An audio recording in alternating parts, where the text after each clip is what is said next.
নমস্কাৰ। জয়গুৰু শংকৰ সৰ্বগুণ আকৰ, জাকেৰে নাহিকে উপাম, তুহাৰী চৰণক ৰেণু শত কোটি, বাৰেক কৰহো প্ৰণাম, বাৰেক কৰহো প্ৰণাম।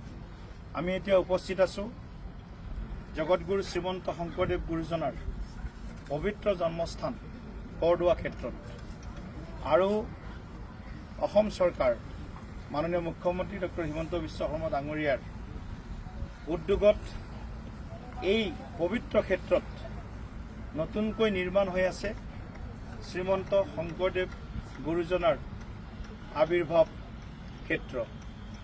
আৰু আমি সকলোৱে আজি ধন্য হৈছোঁ যে ভাৰতবৰ্ষৰ অন্যতম নৱবৈষ্ণৱ ধৰ্মৰ প্ৰচাৰক বা নৱবৈষ্ণৱ ধৰ্মৰ প্ৰতিষ্ঠাতা জগতগুৰু শ্ৰীমন্ত শংকৰদেৱ গুৰুজনাই আজিৰ পৰা প্ৰায় 570 বছৰ আগত এই পবিত্ৰ ভূমিত সত্ৰীয়া সংস্কৃতি, কৃষ্ণ সংস্কৃতিৰ জৰিয়তে এক আধ্যাত্মিক চেতনা, সাংস্কৃতিক চেতনাৰ উন্মেষ ঘটাইছিল আৰু সমগ্ৰ ভাৰতীয়ৰ মনত কৃষ্ণ সংস্কৃতিৰ প্ৰতি যি শ্ৰদ্ধা সমৰ্পণ তাক জনমানসত প্ৰতিষ্ঠা কৰিবৰ কাৰণে চেষ্টা কৰিছিল। আৰু গুৰুজনাৰ এই পবিত্ৰ যি আবিৰ্ভাৱ ক্ষেত্ৰ বা জন্মস্থান, এই জন্মস্থান আমি য'ত থিয় হৈ আছোঁ, এই ক্ষেত্ৰ, এই অঞ্চলখিনি আজি আপোনালোকে যি সুন্দৰ ৰূপত দেখিছে, তাৰ গুৰু আসন সুন্দৰভাৱে প্ৰতিষ্ঠা কৰাৰ কাৰণে প্ৰায় কাম সম্পূৰ্ণ হৈছে। এইফালে আমাৰ খোলঘৰ, এই খোলঘৰো প্ৰায় সম্পূৰ্ণ হোৱাৰ দিশত। এইফালে তালঘৰ, তাৰ কামো চলি আছে। এইফালে আমাৰ নাও, যিটো আমাৰ সংস্কৃতি, এই নাও ঘৰৰ প্ৰস্তুতি সম্পূৰ্ণ হৈছে। এইফালে আমাৰ নাটঘৰ, এই নাটঘৰৰ প্ৰস্তুতি প্ৰায় সম্পূৰ্ণ হৈছে। আমি অত্যন্ত আজি গৌৰৱান্বিত, অত্যন্ত আনন্দিত। আমি আজি সুখ অনুভৱ কৰিছোঁ যে গুৰুজনাৰ পবিত্ৰ এই জন্মস্থানত অসম চৰকাৰৰ যি কবিলাখী আঁচনি, যি আঁচনি ভাৰতবৰ্ষৰ গৃহমন্ত্ৰী অমিত শ্বাহ ডাঙৰীয়াই ইয়াৰ শিলান্যাস কৰিছিল, ইয়াৰ আধাৰশিলা স্থাপন কৰিছিল। আৰু অহা 29 ডিচেম্বৰ তাৰিখে ভাৰতবৰ্ষৰ সৰ্বকালৰ শক্তিশালী গৃহমন্ত্ৰী, আমাৰ সকলোৰে মাৰ্গদৰ্শক অমিত শ্বাহ ডাঙৰীয়াই আহি এই প্ৰকল্প আনুষ্ঠানিকভাৱে মুকলি কৰিব, ৰাইজলৈ উচৰ্গা কৰিব। মাননীয় মুখ্যমন্ত্ৰী ডক্টৰ হিমন্ত বিশ্ব শৰ্মা ডাঙৰীয়া গৰিমাময় উপস্থিতিত এই প্ৰকল্পৰ শুভ উদ্বোধন হ'ব।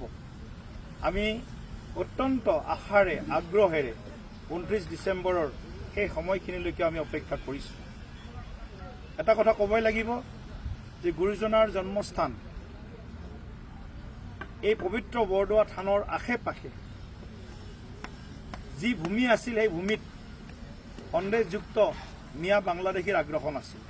আৰু আমি এই মুহূৰ্তত, মই যি মুহূৰ্তত আমাৰ মাননীয় ৰাষ্ট্ৰীয় প্ৰভাৰী, আমাৰ সকলোৰে শ্ৰদ্ধেয় হৰীশ দ্বিবেদী ডাঙৰীয়া উপস্থিত আছে, ৰাতুল শৰ্মা ডাঙৰীয়া উপস্থিত আছে, এই স্থানটো সন্দেহযুক্ত মিয়াৰ দখলত আছে। মাননীয় মুখ্যমন্ত্ৰী ডক্টৰ হিমন্ত বিশ্ব শৰ্মা ডাঙৰীয়াই, অসম চৰকাৰে এই ভূমিত থকা সন্দেহযুক্ত মিয়া লোকক ইয়াৰ পৰা উচ্ছেদ কৰি এই ভূমিতেই আজি যি ভূমি আমাৰ আছিল আকৌ আমাৰ হাতলৈ আহিছে, এই ভূমিতেই এই পবিত্ৰ আবিৰ্ভাৱ ক্ষেত্ৰ আজি নিৰ্মাণ হৈ উঠিছে। গতিকে ইয়াতকৈ সুখকৰ খবৰ অসমীয়া জাতিৰ কাৰণে একো হ'ব নোৱাৰে। অসমীয়া সংস্কৃতি, অসমৰ পৰম্পৰা, অসমৰ সভ্যতা, গুৰুজনাই যি আমাক অৱদান দি থৈ গৈছিল, আমি দেখিছোঁ এই খোল, তাল, মৃদংগৰ যি এক সমাহাৰ ইয়াত দেখিছোঁ, মণিকূট। গুৰুজনাই যি আমাৰ জাতিটোক নৱ ৰূপত যি প্ৰাণ প্ৰতিষ্ঠা কৰি গৈছিল, এই প্ৰাণ প্ৰতিষ্ঠাৰ বিভিন্ন যি উপাদান, সেই উপাদানসমূহে এই ক্ষেত্ৰত স্থান পাইছে। গতিকে এইটো এটা নিশ্চিতভাৱে এই ক্ষেত্ৰ এটা আধ্যাত্মিক পৰ্যটন কেন্দ্ৰলৈ ৰূপান্তৰিত হ'ব। স্পিৰিচুৱেল বা ৰিলিজিয়াছ টুৰিজিম স্পট, যিটো আজিৰ দিনত সমগ্ৰ বিশ্বত এনেকুৱা পৰ্যটনে লক্ষ লক্ষ লোকক আকৰ্ষণ কৰিছে। গতিকে পৰ্যটনৰ কেন্দ্ৰবিন্দু, আমাৰ পৰম্পৰা, আমাৰ কৃষ্টি, আমাৰ সংস্কৃতি, আমাৰ সভ্যতাৰ বাহক হিচাপে যুগ যুগান্তৰলৈকে এই প্ৰকল্পই ইয়াত অহা সকলোৰে মনত আমাৰ অসমৰ চহকী কৃষ্টি সংস্কৃতি আৰু গুৰুজনাৰ সৃষ্টিৰাজিক নিশ্চয় এবাৰ হ'লেও স্মৰণ কৰাৰ সুযোগ পাব।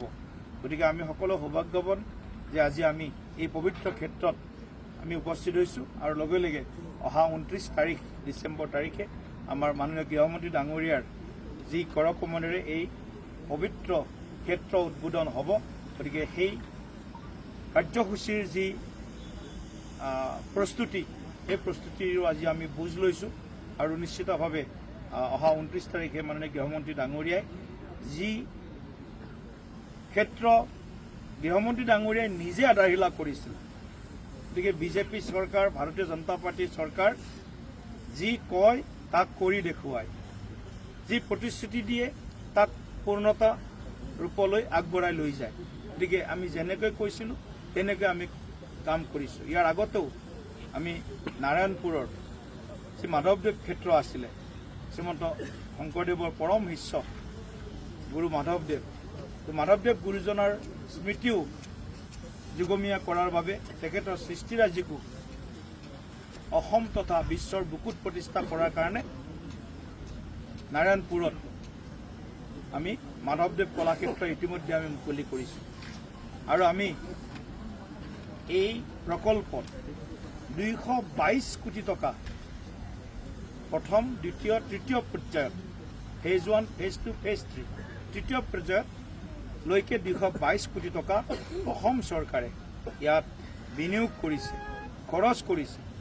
গতিকে আমি এনেকুৱা কোনো চৰকাৰ পূৰ্বতে দেখা নাছিলোঁ যে গুৰুজনাৰ কৃষ্টি সংস্কৃতি, অসমৰ জাতীয় জীৱনৰ ঐতিহ্য, সংস্কৃতি, পৰম্পৰাক এনেদৰে তুলি ধৰিব। সপোনৰ অগোচৰ আছিলে এইবিলাক কথা।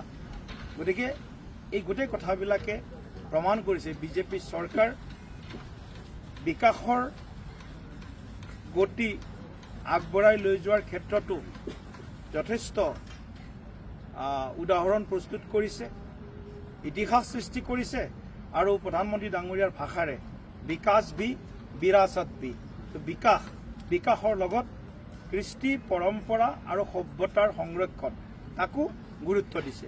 আৰু এই গুৰুজনাৰ পবিত্ৰ এই আৱিৰ্ভাৱ ক্ষেত্ৰই ইয়াক প্ৰমাণ কৰিছে যে ভাৰতীয় জনতা পাৰ্টীৰ ডাবল ইঞ্জিনৰ যি চৰকাৰ, কেন্দ্ৰ চৰকাৰ, ৰাজ্য চৰকাৰ, দুয়োখন চৰকাৰে বিকাশ আৰু বিৰাসত, বিকাশ আৰু পৰম্পৰা, ঐতিহ্য, সভ্যতাক সংৰক্ষিত কৰি ৰখাৰ প্ৰয়াস অনবৰত অবিৰতভাৱে আমি আগবঢ়াই লৈ গৈ আছোঁ। গতিকে মই এই চেগতে মাননীয় প্ৰধানমন্ত্ৰী নৰেন্দ্ৰ মোদী ডাঙৰীয়াক আন্তৰিক ধন্যবাদ, কৃতজ্ঞতা জ্ঞাপন কৰিছোঁ। ভাৰত চৰকাৰৰ মাননীয় গৃহমন্ত্ৰী অমিত শ্বাহ ডাঙৰীয়াক ধন্যবাদ জ্ঞাপন কৰিছোঁ। তেখেতৰ আগমনক লৈ আমি খুব অত্যন্ত আগ্ৰহেৰে বাট চাই আছোঁ আৰু অসমৰ সৰ্বকালৰ জনপ্ৰিয় কৰ্মদক্ষ মুখ্যমন্ত্ৰী ডক্টৰ হিমন্ত বিশ্ব শৰ্মা ডাঙৰীয়াকো আমি আমাৰ নিভৃত কোণৰ পৰা আন্তৰিক ধন্যবাদ, কৃতজ্ঞতা জ্ঞাপন কৰিছোঁ।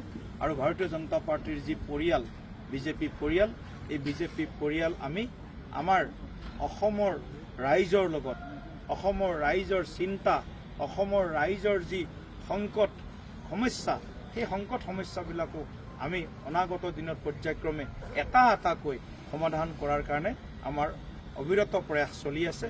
নিশ্চিতভাৱে ভাৰতীয় জনতা পাৰ্টীৰ নেতৃত্বৰ চৰকাৰৰ হাতত আমাৰ অসমো সুৰক্ষিত আৰু দেশো সুৰক্ষিত, আমাৰ কৃষ্টিও সুৰক্ষিত, আমাৰ সভ্যতাও সুৰক্ষিত। গতিকে সকলোকে ধন্যবাদ জনাই মই নগাঁও জিলাৰ প্ৰতিগৰাকী কাৰ্যকৰ্তা, আমাৰ সমৰ্থক, শুভাকাংক্ষী, নগাঁও বটদ্ৰৱাৰ বা নগাঁৱৰ বিধায়ক ৰূপক শৰ্মা ডাঙৰীয়া, আমাৰ ৰাজ্যিক সমিতিৰ আমাৰ সম্পাদক আহিছে, আমাৰ লগত আহিছে অভিজিৎ নাথ ডাঙৰীয়া, আমাৰ বিভিন্ন মৰ্চাৰ বিভিন্ন দলৰ যি দায়িত্বত থকা কাৰ্যকৰ্তাসকল আজি আহিছে, সকলোৱে চেষ্টা কৰি আছে। আমাৰ ৰূপক শৰ্মা ডাঙৰীয়াক ক'লোঁ, মই বিধায়ক ৰূপক শৰ্মা ডাঙৰীয়াক মই ধন্যবাদ দিছোঁ যে আপোনাৰ কাৰ্যকালত ইয়াত এটা সুন্দৰ প্ৰকল্প হৈছে। গতিকে সকলোকে মই ধন্যবাদ জনাই গুৰুজনাৰ আশীৰ্বাদ সকলোৰে শিৰত থাকক, পৰম মংগলময় আশীৰ্বাদ থাকক আৰু পৰম পিতা পৰমেশ্বৰে আমাক সকলোকে কুশলে ৰাখক, যাতে আমি এখন সুৰক্ষিত, বিকশিত আৰু নিৰাপদ অসম যাতে আমি ভৱিষ্যত প্ৰজন্মৰ হাতত উপহাৰ হিচাপে দি থৈ যাব পাৰোঁ। বহুত বহুত ধন্যবাদ। জয় অসম, ভাৰত মাতা কি জয়।